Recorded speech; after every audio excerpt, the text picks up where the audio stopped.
Donc bonjour et bienvenue dans les entretiens de la régénération, un podcast qui s'intéresse à comment régénérer notre planète plutôt que de la détruire. Je m'appelle Marianne Bernasconi et je m'intéresse plus particulièrement aux pratiques et aux visions du monde qui vont nous permettre de réussir à faire cet exploit de régénération. Aujourd'hui, j'ai le plaisir d'accueillir Sophie Eberhardt, qui travaille pour l'école de design de Nantes et plus particulièrement au City Design Lab.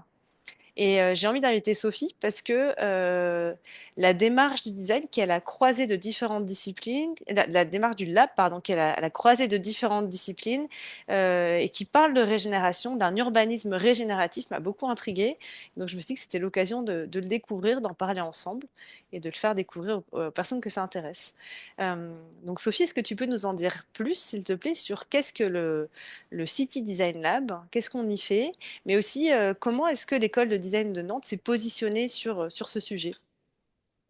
Merci, bonjour à toutes, à tous. Merci beaucoup Marianne de cette occasion, de cet échange que tu nous offres là pour parler plus précisément de, comme tu l'évoquais, du City Design Lab de l'école de design, mais aussi du design urbain régénératif surtout. C'est vrai que ça peut surprendre, mais effectivement, on est très heureux d'avoir l'occasion de rappeler que le design je vais être un peu provocatrice, mais évidemment, ce ne sont pas que des chaises chics et parfois chères. C'est aussi beaucoup d'autres choses, en particulier à l'échelle des villes et des territoires. Donc, ce sont les enjeux qui nous animent tout particulièrement au City Design Lab dans cette école. Alors, les labs sont proposés aux étudiants donc en niveau master, c'est-à-dire qu'ils ont systématiquement au moins une formation bac+3 de premier cycle, soit à l'école, soit ailleurs. Principalement, on reçoit des designers déjà d'espace. Voilà, c'est quand même la majeure partie de nos étudiants. On a également des designers produits, designers de services, designers de transport, plus à la marge. Et ça nous permet de constituer en fait des équipes, puisqu'on va professionnaliser ces étudiants, véritablement leur permettre de se positionner sur les enjeux des villes et des territoires. Alors une fois qu'on a dit ça, finalement, on n'a pas dit grand-chose. Mais vous avez compris qu'il y a plusieurs échelles qui nous intéressent, particulièrement l'échelle de l'architecture d'intérieur, du design d'espace, espace public globalement, mais aussi ce qu'on appelle aujourd'hui le design urbain, design territorial en particulier, qui est beaucoup étudié depuis quelques temps là et qui permet de positionner le designer aussi auprès de collectivités territoriales, ce qui était moins le cas il y a quelques années, de s'exprimer dans des champs très divers, tels que ceux que j'ai évoqués, mais aussi le design de politique publique, le design d'action publique, et puis ce qu'on a appelé aussi, et ce qu'on explore particulièrement au City Design Lab, le design en stratégie urbaine, le design de régénération urbaine et qui permet d'explorer justement les rôles et fonctions potentielles des designers là où on les attend un petit peu moins, plus en amont de la chaîne des fabriques des villes et des territoires. Et voilà, on aura l'occasion d'évoquer quelques exemples évidemment, mais c'est important voilà, de rappeler qu'il y a plusieurs champs types de design qui sont explorés au sein du lab et à l'échelle de l'école plus globalement et qui permettent de professionnaliser nos étudiants. Et aujourd'hui, à l'échelle du territoire français, est-ce que vous êtes différent des autres ou est-ce que ce sont des disciplines qui sont en train petit à petit de s'installer dans les différentes écoles de design? Alors, on n'est pas différent d'autres écoles en particulier, puisque on valorise bien, comme je vous le disais, des compétences métiers qui sont celles de l'architecture d'intérieur, du design d'espace, du design de service. Notre distinction en tant qu'école, donc là, c'est pas particulièrement à l'échelle du City Design Lab, c'est qu'on travaille énormément et principalement dans le cadre de projets en collaboration avec autant des collectivités territoriales que des entreprises privées, que des associations, que des collectifs d'habitants, sur des sujets et des thématiques très ciblées. Alors, je vais vous donner quelques exemples. On a travaillé notamment sur le concept de bâtiment vivant avec un promoteur immobilier. On travaille sur des sujets de commerce et retail avec des groupes de luxe aussi, sur des dimensions très prospectives aussi, ce que ça peut être l'expérience d'achat ou globalement les vitrines aussi du futur, et puis comment intégrer aussi des enjeux de durabilité et écologique et des dimensions sociales aussi dans ces sujets. On travaille beaucoup aussi sur d'autres méthodes comme celle du design fiction où on se projette en fait. Alors il y a les enjeux climatiques notamment qui sont inclus dans ce design fiction. Qu'est-ce qu'une ville voilà, à l'horizon 2030 qui est très proche, 2050, par le prisme aussi du changement climatique et de toutes les perturbations et tous les changements que ça va impliquer.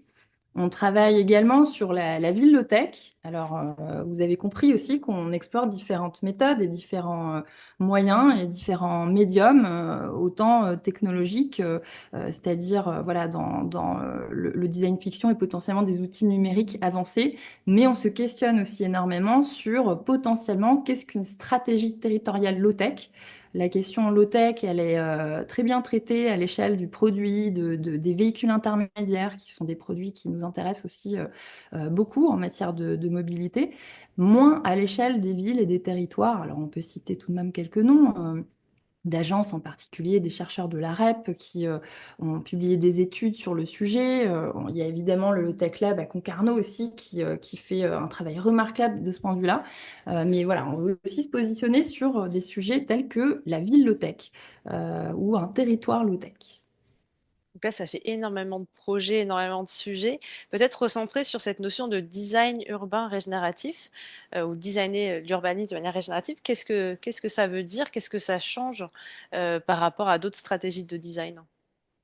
Alors là, on est sur des visées extrêmement ambitieuses qui peuvent permettre quelque part de dépasser ce qu'on pratique, heureusement aussi plus communément, qui sont essayer de limiter ces impacts lorsqu'on fabrique la ville et les territoires, de limiter ces impacts tant sur le changement climatique que sur la biodiversité, que sur les dimensions sociales et notamment la justice sociale.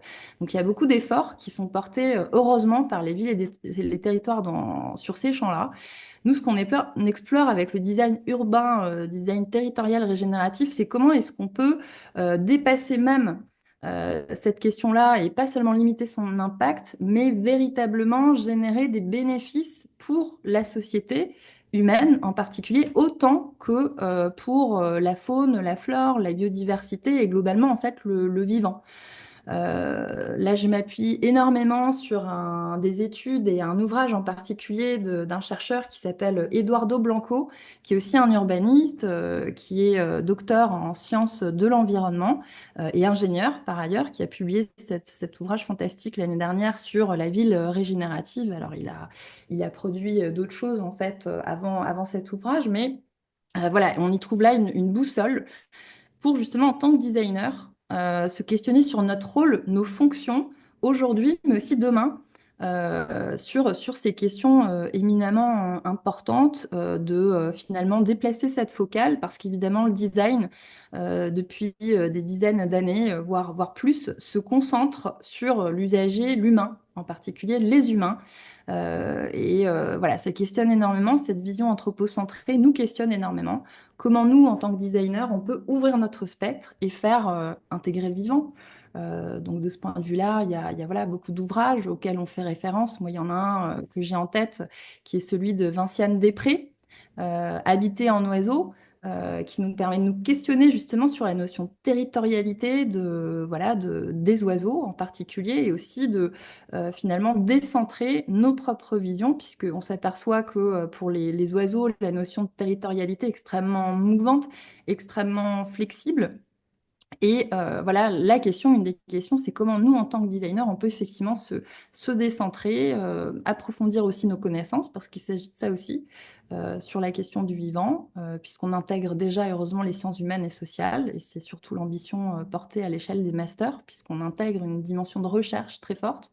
Mais voilà, comment est-ce que demain, potentiellement, on peut travailler aussi avec des paysagistes, avec des écologues, ce qui est déjà le cas, hein. On n'est pas en train voilà, de tout révolutionner. Il y a déjà beaucoup de transformations, mais comment est-ce qu'on peut intégrer d'autres éléments de connaissance dans les sciences environnementales globalement et les intégrer à notre réflexion, à notre idéation, notre conceptualisation, notre formalisation. Excellent. Ça fait plaisir à entendre. Ça me fait penser dans ce podcast, j'ai interviewé plusieurs personnes sur des sujets en lien. Par exemple, j'avais interviewé une personne, une Sud-Africaine, pardon, sur les corridors écologiques et l'importance pour certaines espèces, enfin, leur survie en fait dépend de la création de ces corridors écologiques. J'ai interviewé des designers qui sont en train de formaliser des méthodes sur ce qui s'appelle le Life Center Design, le design centré sur le vivant, pour sortir de cette logique anthropocentrée, mais aussi Nathalie Lemeur qui utilise le donut comme boussole pour la ville de Grenoble. Donc il y a plein d'initiatives et ce qui est hyper intéressant, c'est que ce que vous êtes en train de faire, c'est cristalliser vraiment cette interdisciplinarité pour pouvoir faire émerger tout un tas de modèles. Est-ce que tu aurais des exemples concrets de réalisation à nous partager? Que ce soit dans Alors, l'OTech ou dans la prospective ou voilà, par rapport à tout ce que tu as cité, peut-être les projets qui te plaisent le plus. Alors, il y aurait beaucoup d'exemples. Et d'ailleurs, je vous invite aussi à aller consulter l'ouvrage d'Eduardo Blanco hein, Ouais. dont je faisais, auquel je faisais référence. Mais peut-être deux exemples, nantais et puis en Loire-Atlantique, il y en a un qui nous concerne précisément puisqu'on a été impliqué voilà, au plus près de la question posée à l'échelle d'une commune rurale, notamment. Donc, j'en parlerai tout à l'heure. Mais il y a un exemple assez intéressant à Nantes, à l'échelle de la ZEC Pirmille-les-Îles. Donc, ça se situe au sud de Nantes, entre Nantes et Rezé. Et là, il y a à peu près 200 hectares qui sont concernés par une transformation. Et là, on est sur une zone aussi et des zones naturelles avec des habitats qu'il s'agit effectivement de transformer pour y intégrer des logements, des services, des commerces. Et Nantes Métropole Aménagement porte cette réflexion depuis plus de 10 ans, avec notamment des architectes, évidemment, des paysagistes aussi d'ici là, en l'occurrence, et qui s'est questionné justement sur cette dimension aussi plus circulaire de faire la ville et les territoires, notamment comment fabriquer, transformer ces espaces en conservant les sols sans faire venir voilà, des quantités très importantes de terre qui viennent d'ailleurs et qui évidemment vont augmenter la distance et donc l'impact aussi sur le climat. Comment est-ce qu'on peut travailler sur des essences d'arbres qui sont adaptées non seulement à cet espace-là, donc c'est extrêmement territorialisé et ça c'est important aussi dans le design urbain régénératif, c'est faire ce diagnostic systémique, mais à l'échelle du territoire, on sort un peu de voilà, cette solution réplicable qui a été vraiment la commande passée à bon nombre de concepteurs en fait. C'est comment trouver voilà, cette solution qu'on peut répliquer. Donc là, on s'adapte au territoire.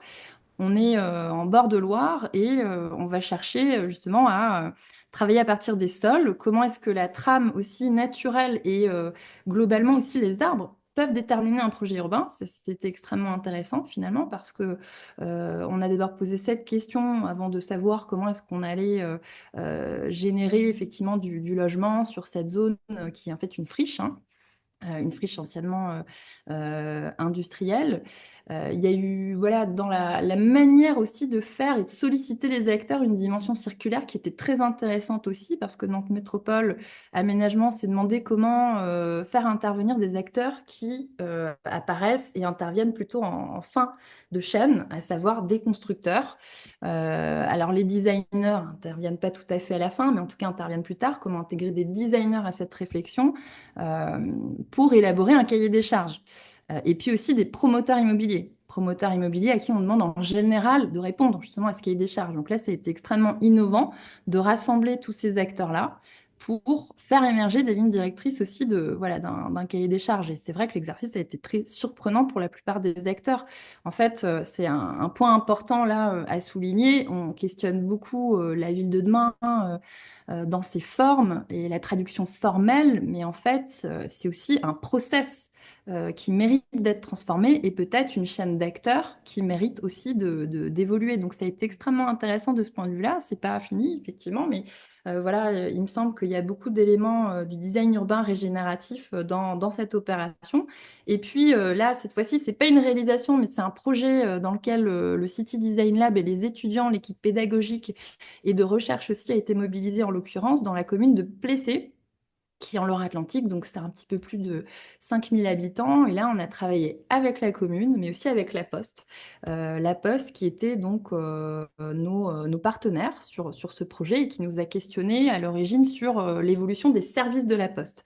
Parce que les services de la Poste, particulièrement en commune rurale, connaissent des baisses de fréquentation en fait d'utilisation en fait des services.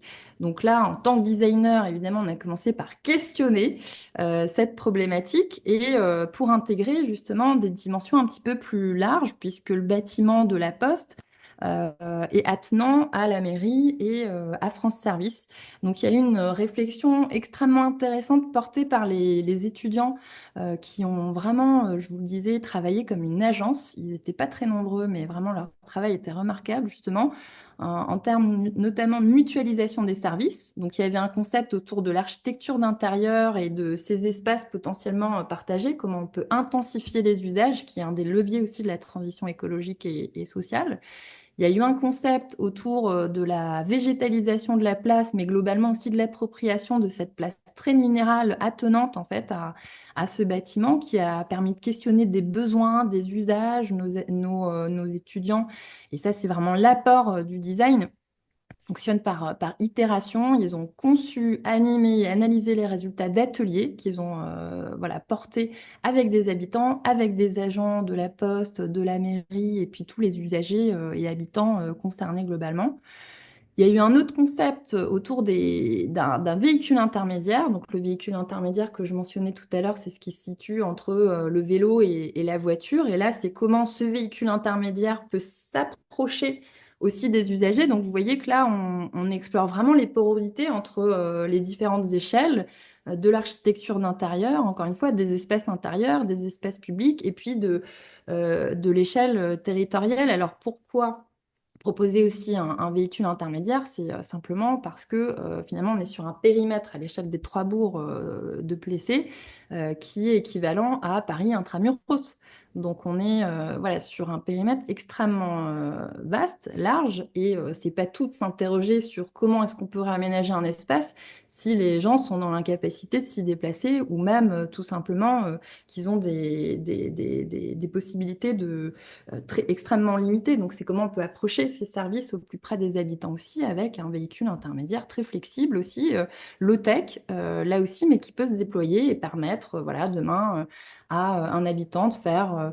de régler des questions administratives, de bénéficier d'une formation voilà, en particulier. Enfin, on peut imaginer beaucoup de choses.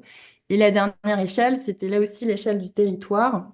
Les étudiants ont remarqué qu'il y avait des chemins, des cheminements, des espaces qui étaient sous-fréquentés, notamment par les piétons, par les cyclistes potentiellement.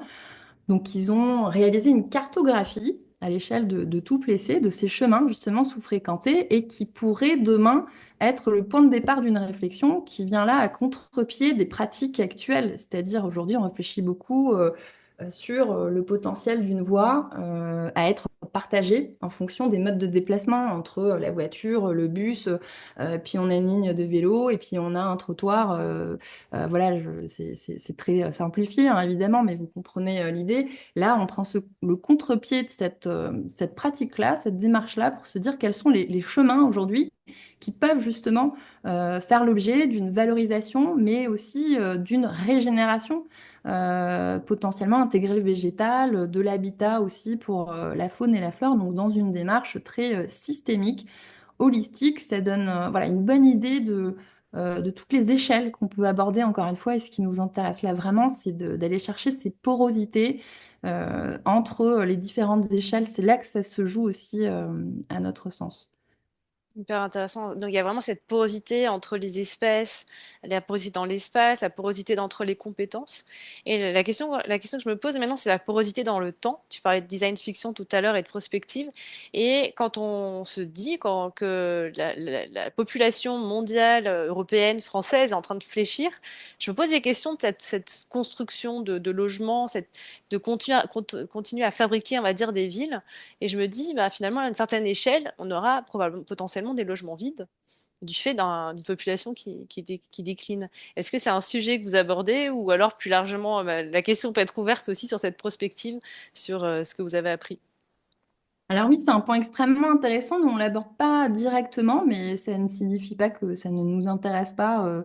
C'est tout simplement on n'a pas eu encore l'occasion. C'est vrai qu'il y a à la fois des partenaires qu'on va chercher, on a des sollicitations. Voilà, on discute aussi en fonction de cette feuille de route qui est très orientée, vous l'avez compris, sur les enjeux de la transition écologique et sociale. Mais évidemment, on en parlait pas plus tard que ce matin avec les étudiants qui viennent de nous rejoindre là au second semestre. L'intensification des usages, et notamment sur les logements aussi, est un sujet extrêmement porteur. Donc à ce niveau-là, il y a beaucoup de réflexions portées. On cite toujours l'exemple là à Nantes sur l'île sur laquelle on se situe du boulevard de la Prairie au Duc, qui a vu se développer des opérations immobilières où, plutôt que de permettre à chaque logement d'avoir potentiellement une chambre d'amis qui sera là aussi sous-utilisée, certainement, le choix, enfin, on a préféré finalement, enfin l'opérateur hein, immobilier, j'entends, pas nous, a préféré réduire l'espace de chaque logement. Quand on sait que l'espace de logement accessible par habitant en France a doublé ces 40 dernières années, évidemment, voilà, l'idée, c'est pas de retirer du confort, mais de mutualiser plutôt voilà, des espaces. Et on peut trouver donc à l'échelle de certaines opérations une chambre d'amis mutualisée, partagée, qui permet là aussi voilà, d'intensifier les usages. Alors là, évidemment, faut sortir aussi du schéma complètement idéaliste. Je ne suis pas en train de dire que tout fonctionne et que ça pose pas et ça se fait sans heurts. Loin de là, il y a quand même cette notion aussi de gestion finalement qui s'ajoute, qu'il est indispensable d'anticiper parce que sinon ça ne fonctionne pas. Et là aussi, ça vient à l'encontre de tous les principes et de toutes les démarches qu'on a portées jusqu'à maintenant, qui s'intègrent au design urbain régénératif. Là, l'idée, c'est pas de considérer qu'une fois qu'on a livré le bâtiment, voilà, tout est décidé et ben, on peut se retirer du projet. C'est au contraire comment on peut anticiper sur cette coévolution. C'est bien l'idée sous-jacente aussi dans le design urbain régénératif, c'est-à-dire qu'on considère il y a une dimension participative très importante, mais il y a aussi cette co-construction et cette coévolution. Comment est-ce qu'on intègre aussi les incertitudes, quelque part les imprévus, autre chose qu'on n'avait pas coutume d'intégrer ou très difficilement et qui aujourd'hui est une obligation puisque on le voit, les perturbations climatiques nous concernent très directement et il faut pouvoir adapter et rendre plus résilient ces espaces. Donc, voilà, on peut effectivement trouver beaucoup de sujets, notamment sur l'intensification des usages, et puis voilà, se questionner sur la manière dont on fait ce projet-là aussi sur le long terme, de ne pas faire fi de l'après-livraison, au contraire. Et ça, je reprends cet exemple de mutualisation, ça implique aussi d'aller, comme tu dis, là, au-delà de la livraison. Et aussi, il y a une acculturation quelque part. Il y a des nouvelles fonctions, des nouvelles façons de vivre ensemble qui sont probablement accompagnées. Comment ça se passe concrètement? Alors là, justement, c'est essayer d'anticiper tout cela. Et là, c'est plutôt sur le volet low-tech aussi. Dans le volet low-tech, on a comment est-ce qu'on peut rendre acteurs finalement aussi les habitants, les usagers autrement. Parce que, pour le dire, là aussi, je simplifie évidemment, mais là où on a fait des bâtiments un peu hermétiques jusqu'à présent et que voilà, il est nécessaire d'intégrer davantage de porosité. Quand j'évoquais le projet de bâtiment vivant, c'était ça l'enjeu, hein, c'est comment est-ce qu'on peut intégrer des habitats, comment est-ce qu'on peut concevoir une architecture qui s'adapte aussi et qui évolue en fonction de la météo aussi. Donc, tous ces enjeux-là, effectivement, questionnent au plus près des pratiques, voilà, des designers, des concepteurs, en fait, hein, et de tous les acteurs des villes et des territoires. Oui, ça pose vraiment la question aussi du temps long, comme tout ce qui est en lien avec la régénération, évidemment. Et aujourd'hui, justement, on a toujours cette confrontation sur les territoires, enfin cette confrontation, ce paradoxe entre la nécessité du temps long pour être dans le respect des cycles et de la nature et du vivant, et les échéances électorales, par exemple, qui vont réduire le champ de vision. Donc aujourd'hui, quelle est la maturité des territoires sur ces sujets d'impliquer le design et de régénérer les territoires? Alors, je pense que sur les deux dimensions, il y a de l'intérêt. Et justement, le design est en train de faire sa place aussi dans cette réflexion plus globale, en fait, à l'échelle territoriale et urbaine, comme je vous le disais. Mais voilà, il y a la question effectivement d'aménager les temps. Enfin là, je reprends l'expression bien connue de Luc Wiadinski, qui est géographe. Et là aussi, il faut qu'on réussisse à l'intégrer. En particulier, alors il y a beaucoup d'intérêt effectivement de la part des collectivités territoriales. Nous, on travaille beaucoup avec Nantes Métropole, avec la Samoa aussi, qui est l'aménageur de l'île de Nantes, mais aussi voilà, au-delà de ce territoire. Après, on a tendance à se concentrer aussi de manière prioritaire sur des territoires qu'on peut aller explorer et observer, que les étudiants vont pouvoir arpenter et questionner, bien que voilà, on ait eu d'autres projets ailleurs à Bordeaux, mais voilà, c'est systématiquement ancré dans des réalités et une politique. Voilà, là aussi. Très, très particulière, design de politique publique qui est fondamentale et qui amène à se questionner sur ce rôle potentiellement plus stratégique parce que le designer, finalement, il pense, il crée, il entreprend. Mais il a aussi cette dimension potentiellement stratégique pour orienter, guider peut-être et fixer de grands principes pour l'aménagement des territoires et des villes. Mais voilà, c'est toute la question de comment intégrer ces temps dans la manière de faire ville et territoire. Mais globalement, il y a beaucoup d'intérêt en fait porté aussi sur les méthodes participatives qui sont vraiment aussi notre corps de métier. Là, on a peut-être parfois tendance à résumer aussi le designer quand il intervient sur la fabrique des villes et des territoires dans son rôle de concertation, facilitation. Il est certainement aussi intéressant d'aller au-delà et de peut-être questionner le rôle du designer sur un temps long, Mhm. justement, que ce soit moins siloté, Mhm. mais ça questionne énormément la manière dont le designer peut travailler justement avec des urbanistes, avec des architectes, avec des écologues, comme je le mentionnais, des paysagistes. Et là, il y a à la fois un boulevard et il y a beaucoup d'agences aussi qui expérimentent et qui se positionnent, mais il y a encore voilà, beaucoup de chemin à faire Mhm. pour que tout cela ça s'aligne et permettre de voilà, questionner véritablement ces temps qui se heurtent à des réalités comme tu l'évoques justement, voilà, plus pragmatique aussi et politique. Mhm. Et ça implique donc un changement de mentalité autant au niveau des bénéficiaires, mais aussi des acteurs, des designers. Donc j'en reviens aux étudiants à l'école. Qu'est-ce que c'est un bon designer en 2025? Waouh, sacrée question, mais on adore.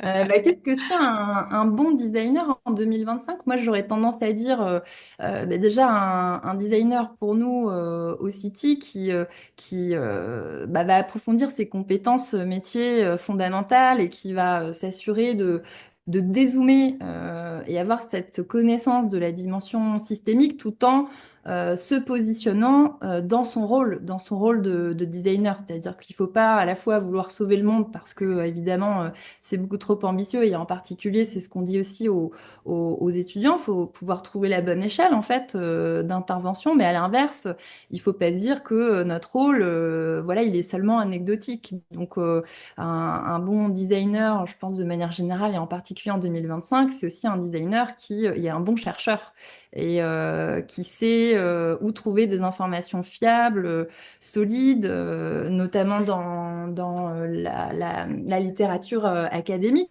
évidemment, mais aussi dans les études, rapports, dans les pratiques, dans les exemples de projets qui sont portés ici et là et qui peut se positionner effectivement à la bonne échelle, tout en ouvrant tout de même les perspectives sur le rôle potentiel à jouer pour demain. Et il y a un certain nombre de designers justement qui portent cette réflexion-là, qui ont créé leur agence et qui viennent un peu questionner par leur propre approche, bah, finalement aussi le rôle et les partis pris des autres acteurs. Et c'est ça qui est extrêmement intéressant. C'est finalement le designer, voilà, un bon designer, c'est quelqu'un qui bah, sait trouver des leviers pour transformer, parce que c'est ça fondamentalement aussi notre métier, et faire ces itérations entre bah, ce qui est extrêmement appliqué et puis ce qui relève aussi des enjeux plus globaux, faire ces liens-là.